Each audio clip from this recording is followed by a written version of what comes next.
Olá pessoal, estamos aqui hoje para fazer alguns vídeos demonstrativos. Meu nome é Felipe Cerqueira, sou gerente de vendas responsável pela área de HVACR da Texto do Brasil. Aqui ao meu lado é o Michael de Carvalho, nosso consultor técnico em refrigeração e ar-condicionado. E hoje a gente vai falar um pouquinho mais sobre o nosso manifold Testo 557. O manifold digital Testo 557, ele acompanha em uma maleta rígida. Aqui nós temos manual de instruções, versões em português e inglês. Nós temos protocolos de calibrações de fábrica, atestando que todos os sensores do aparelho foram calibrados e testados antes de serem enviados. O manifold digital. O sensor externo de vácuo do tipo Pirani. E duas pinças de temperatura.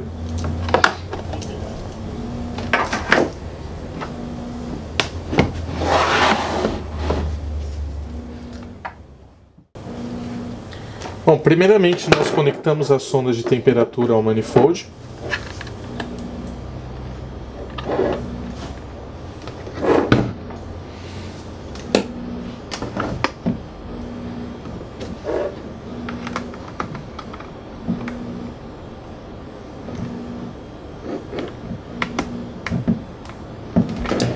O sensor externo de vácuo.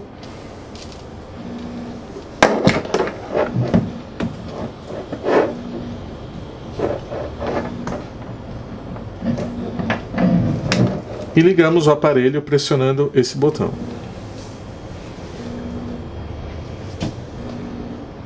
Ele vai mostrar a versão de firmware e já vai entrar na tela de pressão e temperatura, que é a tela para você fazer a medição do superaquecimento e do subresfriamento.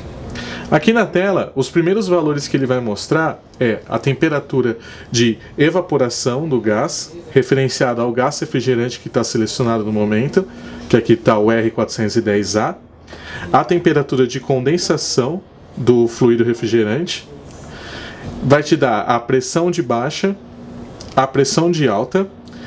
Ao mover as teclas aqui, as setas do aparelho, você pode mudar o que está sendo mostrado em uma das linhas, ou na linha superior ou na linha inferior. Então, colocando para cima, eu passo a mostrar o ΔT, que é a diferença do sensor de temperatura ambiente com o sensor da pinça. Você tem também os cálculos de superaquecimento e subresfriamento. E você tem a temperatura que está sendo medida pelas pinças, tanto a parte de superaquecimento como a parte de subresfriamento. E volta a temperatura de evaporação e condensação. Para selecionar o gás refrigerante, você clica aqui no botão R e ele tem uma lista de até 60 gases refrigerantes que você pode colocar dentro do instrumento. É possível também alterar a quantidade e os modelos desses gases refrigerantes através do software, né, do aplicativo, via Bluetooth no seu smartphone. Tá ok? E aí você pode escolher o gás refrigerante apertando o botão 7. Aqui do lado nós temos também o botão de mínima, máxima e média. Ele te dá os valores mínimo, máximo e médio do momento que você ligou o manifold até então. Ou então você consegue manter ele no valor atual. Além disso, você também tem o botão de ajuste do sensor de pressão, que é o P igual a 0. Então você, na pressão ambiente, com as válvulas abertas, você aperta o P igual a 0, que ele vai ajustar o seu sensor de pressão de acordo com a pressão ambiente.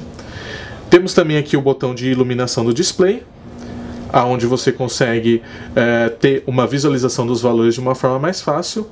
E os módulos de medição, onde você pode passar do módulo de pressão e temperatura para teste de estanqueidade, medição de vácuo e retornar ao módulo padrão de pressão e temperatura. Esse é um manifold de 4 vias, como nós podemos ver aqui. Ele tem válvulas independentes para a parte de pressão baixa e pressão alta, e uma válvula independente para evacuação ou preenchimento de linha com fluido refrigerante, e uma válvula de 3/8 independente para você fazer o vácuo com uma mangueira especial, que você consegue fazer o vácuo de uma maneira mais rápida.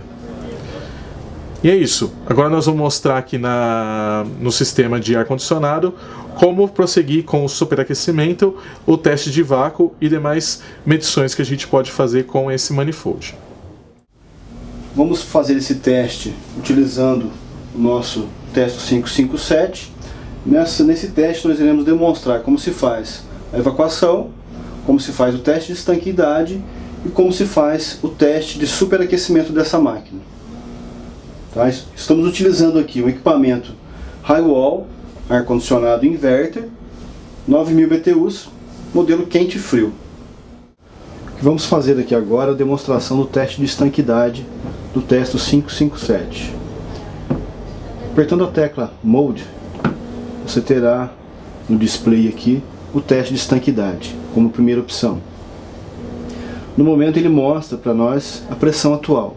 Para você fazer esse teste, você deve conectar no lado de alta pressão a sonda de temperatura, para que esta faça o teste de estanqueidade baseado na temperatura externa, temperatura ambiente, e compense essa temperatura ambiente para que não haja discrepância de pressão em decorrência da temperatura, ao invés de decorrência de vazamento no sistema, ou não vazamento do sistema. Então, apertando-se a tecla como foi mostrado, entra-se no modo de teste e fica aguardando você apertar a tecla R, a tecla central. Apertando a tecla R, inicia-se o teste. Você tem o cronômetro, começa marcando a pressão de início do teste e a pressão atual. Aqui em cima você tem o ΔP, que é o diferencial de pressão. Se houve alguma queda, este será mostrado aqui no ΔP, já compensando a temperatura que está sendo captada pela sonda. Sempre é bom deixar alguns minutos a pressão estabilizar para iniciar esse teste, pelo menos uns 10 minutos, para que não haja mudança de pressão, né, aqui no teste, que seja decorrente da estabilização. Vamos zerar aqui. Se houver dígito negativo, é porque houve vazamento, como está mostrando aqui no momento. Após 30 minutos de evacuação no sistema, conseguimos aqui atingir um ponto abaixo de 300 microns, tá? Que já é um ponto aceitável, né? Um ponto ideal para estancar a evacuação, para parar o vácuo, né? No caso, vamos fechar aqui o registro que dá passagem para a bomba de vácuo, essa mangueira amarela, e fechar o registro aqui da nossa válvula. Pode desligar a bomba. Notem, pessoal, que quando desliga-se a bomba de vácuo e fecha-se os registros, há uma pequena subida no vácuo, no nível de vácuo. Normal, pois o vácuo está em fase de estabilização no sistema. Tá? Vocês deixem de 10 a 20 minutos, isso varia muito de acordo com o tamanho da máquina, tamanho da linha, né? Da espessura da tubulação. Esses minutos que vocês vão deixar aí de teste desse vácuo. O importante é que não exceda 500 microns após passar desse tempo. Se exceder 500 microns e esse vácuo passar dos 800 microns, significa que tem vazamento no sistema. Se ele parar em torno de 800 microns, significa que tem umidade no sistema. Deve-se então fazer um novo vácuo. Antes de fazer esse novo vácuo, fazer a quebra do primeiro vácuo com nitrogênio, de preferência, tá? Se tiver, né, nitrogênio, e fazer um vácuo novo, para que ele estabilize então próximo aos 500 microns. Notem que ele está na fase de estabilização e permanece aqui bem próximo dos 300 microns, que foi onde a gente parou o vácuo, né? Fechou-se e desligou a bomba. Percebam aqui que ele tem mostrado para a gente a temperatura ambiente, 21,7 graus. Aqui ele mostra para a gente a temperatura de evaporação da água. É sabido, né, que se deve estar abaixo de menos 20 graus, que é o ponto onde a água evapora em temperatura negativa. Tá? E essa temperatura é baseada nos microns. Se você der um toque na tecla, você vai ter a medição, aliás, a demonstração aqui dos kelvins, né? Que é a diferença de temperatura ambiente para a temperatura interna da tubulação nesse caso. Tá? Essa diferença aqui está mostrando para a gente um pouco mais de 50 K de diferença, que serve como referência e prova, né, de que está acontecendo aí no caso a evaporação da água. De que houve, né, no caso, porque foi fechado o vácuo já. Tá? O que garante e comprova que houve total evacuação do sistema e total evaporação de umidade que pudesse ser contida no sistema. Após pouco mais de 10 minutos de espera, né, para estabilização do vácuo e observação do trabalho, já nota-se que não houve uma subida frequente, né, que chegue próximo até de 500 microns. Parou em 390 microns aproximadamente, o que garante para você que o sistema não tem fuga, não tem vazamento, logo está bem desidratado, não terá problema com umidade. Tá? Então o vácuo está comprovado, está bem efetuado e bem medido pelo nosso Testo 557.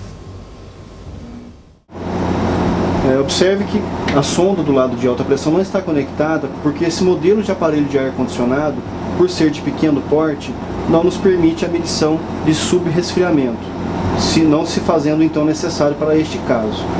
A sonda deverá ser conectada, sonda pinça, né, tipo alicate, deverá ser conectada na linha de sucção do equipamento, aproximadamente 50 centímetros do compressor, levando em consideração que existe uma tubulação interna já dentro da carcaça aqui do equipamento, da estrutura dele, que já é de aproximadamente 50 centímetros. Um ponto bom para conexão seria este, já do lado da válvula de serviço.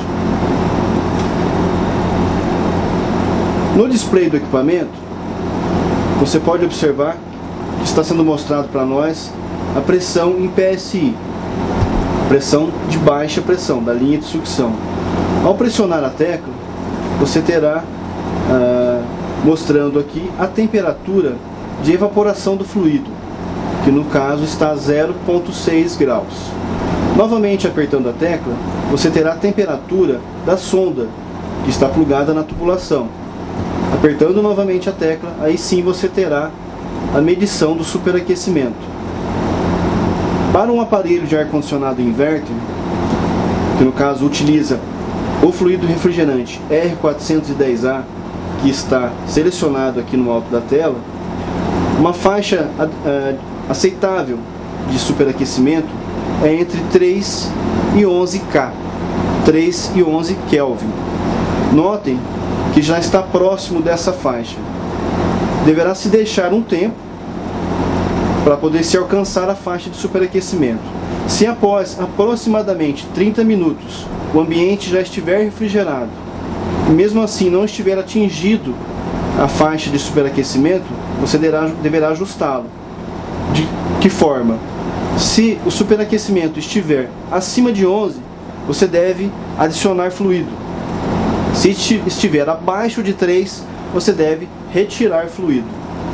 Levando em consideração que o fluido R410A é um blend, coloque o fluido, quando necessário, de acordo ao que está na etiqueta do equipamento e respeitando a metragem, né, que o fabricante indica. Se houver necessidade de adicionar fluido em decorrência de distância maior da tubulação, deverá se seguir a quantidade de fluido indicada pelo fabricante. Com a sonda conectada do lado de baixa pressão, para a medição então do superaquecimento, você conecta o alicate, né, a pinça, na linha de sucção, a aproximadamente 50 centímetros do compressor, levando em conta que dentro da estrutura do ar-condicionado aqui existe uma tubulação que já é de aproximadamente 50 centímetros, o ponto já para a conexão da sonda seria próximo da onde está, próximo à válvula de serviço. Mostrando aqui que é perfeitamente possível fazer o cálculo de superaquecimento com o aparelho inverter, neste caso. Notem que ele já está dentro da faixa de superaquecimento aceitável, né, 9,5, e existe sim uma oscilação, mas não vai fugir muito disso. Tá? Só não é possível se ter esse valor em casos que o aparelho inverter utilize válvula de expansão eletrônica, o que impede que essa faixa de Kelvin permaneça estável. Ela fica oscilando demais, então torna-se quase impossível, né? Mas neste caso é perfeitamente possível, bem como no aparelho de ar-condicionado convencional que utiliza a R22. Bom, para utilizar a função Bluetooth do Manifold, nós vamos ligar aqui apertando as duas setas ao mesmo tempo.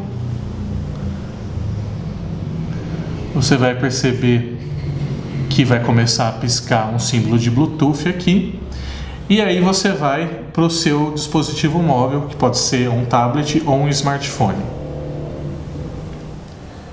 Então, no seu dispositivo móvel, aqui no nosso caso a gente está usando um tablet, um iPad. Você vai primeiramente ligar o Bluetooth. E aí você vai abrir o aplicativo Texto Refrigeration. Esse aplicativo você pode baixá-lo gratuitamente através da Google Play ou Apple Store. Ele já vai reconhecer aqui o manifold que está com o Bluetooth ligado. Você clica nele e aí ele já vai carregar aqui e mostrar exatamente a mesma tela que está aparecendo no manifold. Aqui você está vendo a tela de superaquecimento e sobreresfriamento, né? Você pode mudar isso para um método de gráfico, onde ele vai atualizando a cada 1 segundo. Os parâmetros que você selecionar aqui são até 4 parâmetros. E também você pode ver isso em formato de tabela, de tendência, né? Onde ele vai atualizando a cada 1 segundo todos os valores constantes do teste que você está fazendo. Todas essas telas você consegue enviar um relatório do tipo PDF ou Excel via e-mail ou via qualquer outro aplicativo de mensagem. Então, clicando aqui, por exemplo, em PDF, ele me pede todas as informações, como dados da empresa, dados do cliente, informações adicionais. Você tem a possibilidade de inserir fotos e comentários. E ao clicar em enviar, ele abre uma tela do próprio Outlook já com o arquivo como anexo. Voltando aqui, eu consigo ver novamente em formato de lista. Também tem o botão aqui embaixo para enviar o relatório, tá?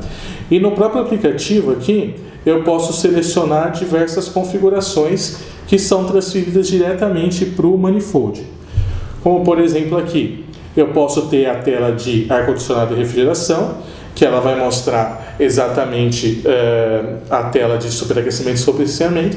E eu posso vir também no Target Superheat, né, que é o superaquecimento alvo, onde ele me dá um alvo de superaquecimento de acordo com o fluido refrigerante que está selecionado. Aqui também, ao lado, eu posso selecionar o fluido refrigerante. Então aqui eu tenho uma lista de fluidos refrigerantes que eu posso transferir para o meu manifold, até 60 fluidos, ok? E aqui eu tenho outras informações, como procurar um outro dispositivo, informações do dispositivo, aqui ele me dá número de série, versão de firmware, status da bateria, né? Eu também posso mudar a linguagem desse aplicativo, por enquanto a gente não tem em português. Tá? E aqui eu tenho também informações adicionais sobre a texto ou sobre o aplicativo em questão. Tudo que eu fizer nesse momento no manifold, ele altera automaticamente aqui no aplicativo. Por exemplo, agora eu estou alterando o fluido refrigerante aqui no manifold. Então ele vai entrar, enquanto estiver operando no manifold, ele vai entrar no modo de espera no aplicativo, e assim que eu finalizar, eu selecionei o fluido R22. Ele já aparece aqui no canto, o fluido R22, e já faz todas as alterações de cálculo. Se eu mudo o modo de medição aqui no manifold também, ele muda no aplicativo, como aqui eu mudei do modo de superaquecimento e subresfriamento para o modo de teste de estanqueidade. E se eu mudar também para o módulo de vácuo, ele também muda aqui diretamente no aplicativo. Então é uma comunicação online entre o manifold e o aplicativo dentro do seu dispositivo móvel. Com isso você tem a facilidade de operar o manifold à distância, registrar os dados de medição, e em ambientes de difícil acesso você consegue operar o seu manifold de maneira mais simplificada. Essa é a função Bluetooth do manifold T557, tá ok? E qualquer dúvida nós ficamos à disposição.